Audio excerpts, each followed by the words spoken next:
എല്ലാവർക്കും നമസ്കാരം. സുവിശേഷ സംഭാഷണത്തിന്റെ 2ാം എപ്പിസോഡിലേക്ക് നിങ്ങളെ ഹൃദയപൂർവ്വം സ്വാഗതം ചെയ്യുന്നു.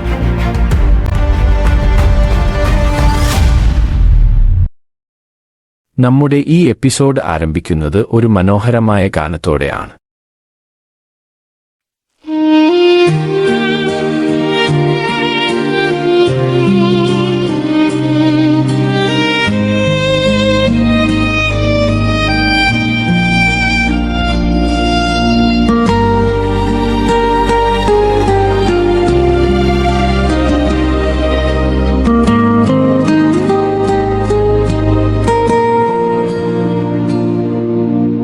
ഞാൻ എൻ്റെ കണ്ണുകൾ ഉയർത്തുന്നു പർവ്വതങ്ങളിലേക്കു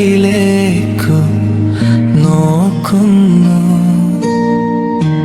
എൻ്റെ സഹായം എവിടെ നിന്നു വരും? എൻ്റെ ഹൃദയം ചോദിക്കുന്നു. എൻ്റെ സഹായം യഹോവയിൽ നിന്നു.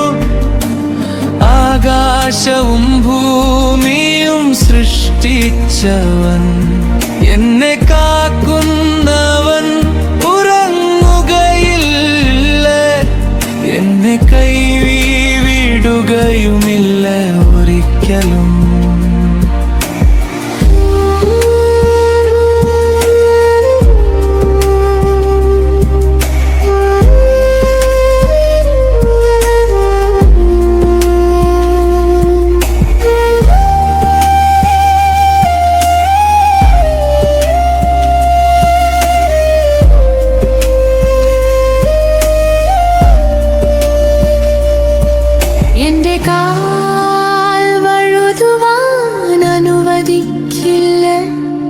എന്നെ കാക്കുന്നവൻ മയങ്ങുകയില്ല. ഇസ്രായേലിന്റെ രക്ഷകനായവൻ മയങ്ങുകയില്ല, ഉറങ്ങുകയുമില്ല. എന്റെ സഹായം യഹോവയിൽ നിന്നു. ആകാശവും ഭൂമിയും സൃഷ്ടിച്ചവൻ, എന്നെ കാക്കുന്നവൻ ഉറങ്ങുകയില്ല, എന്നെ കൈവിടുകയുമില്ല ഒരിക്കലും.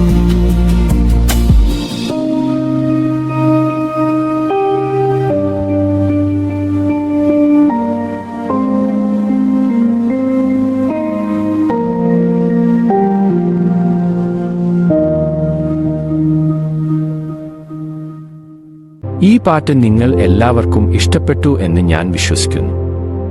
ഇനി നമുക്ക് നമ്മുടെ ചോദ്യോത്തര സെഷനിലേക്ക് കടക്കാം. ഇന്നത്തെ ചോദ്യോത്തര സെഷനിലേക്ക് 2 പ്രത്യേക അതിഥികളെ നമുക്ക് ലഭിച്ചിരിക്കുന്നു, ആരോണിയും അലോണയും. ഇനി നമുക്ക് എൻ്റെ ആദ്യ ചോദ്യത്തോടെ ആരംഭിക്കാം. സത്യവേദ പുസ്തകം വാസ്തവത്തിൽ ദൈവവചനമാണോ? ആരോൺ എന്താണ് പറയാനുള്ളത്? മറ്റു മതങ്ങളും അവരുടെ തിരുവെഴുത്തുകൾ ദൈവികമാണെന്ന് അവകാശപ്പെടുന്നുണ്ടല്ലോ.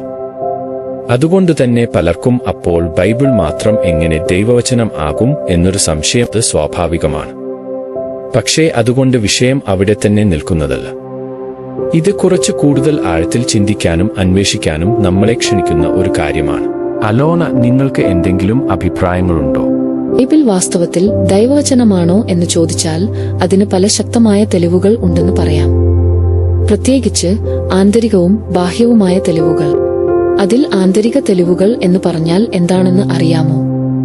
ബൈബിൾ തന്നെ അതിനെക്കുറിച്ച് എന്താണ് പറയുന്നത് എന്ന് നമുക്ക് പരിശോധിക്കുന്നത് തന്നെയാണ് അത്.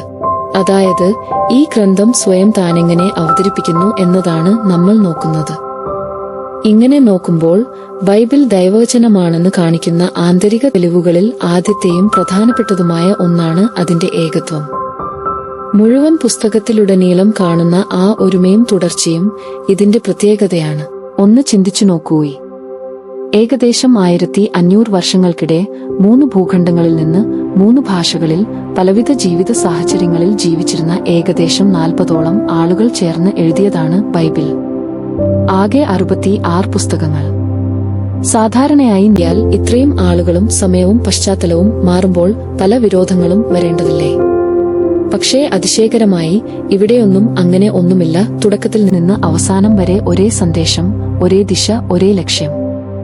അതുകൊണ്ടുതന്നെ ഇത് ഒരു സാധാരണ പുസ്തക സമാഹാരം അല്ല, ഒരു ഏകഗ്രന്ഥം പോലെ തോന്നുന്നു. ഇതിലെ ഈ അത്ഭുതകരമായ ഏകത്വം തന്നെ ബൈബിൾ ദൈവനിശ്വാസിതമാണെന്നതിന് വലിയ തെളിവാണ് എന്ന് പലരും വിശ്വസിക്കുന്നു. കാരണം ഓരോ എഴുത്തുകാരനും തങ്ങളുടേതായി എഴുതിയതുപോലെ തോന്നിയാലും പിന്നിൽ പ്രവർത്തിച്ചിരുന്നത് ദൈവാത്മാവാണ്, അവരുടെ കൈകളിലൂടെ ദൈവത്തിന്റെ വാക്കുകളാണ് എഴുതപ്പെട്ടത് എന്ന് പറയാം. ഈ ഉത്തരത്തോടെ ഇന്നത്തെ സെഷൻ നമ്മൾ അവസാനിപ്പിക്കുന്നു. നന്ദി. ദൈവം അനുഗ്രഹിക്കട്ടെ.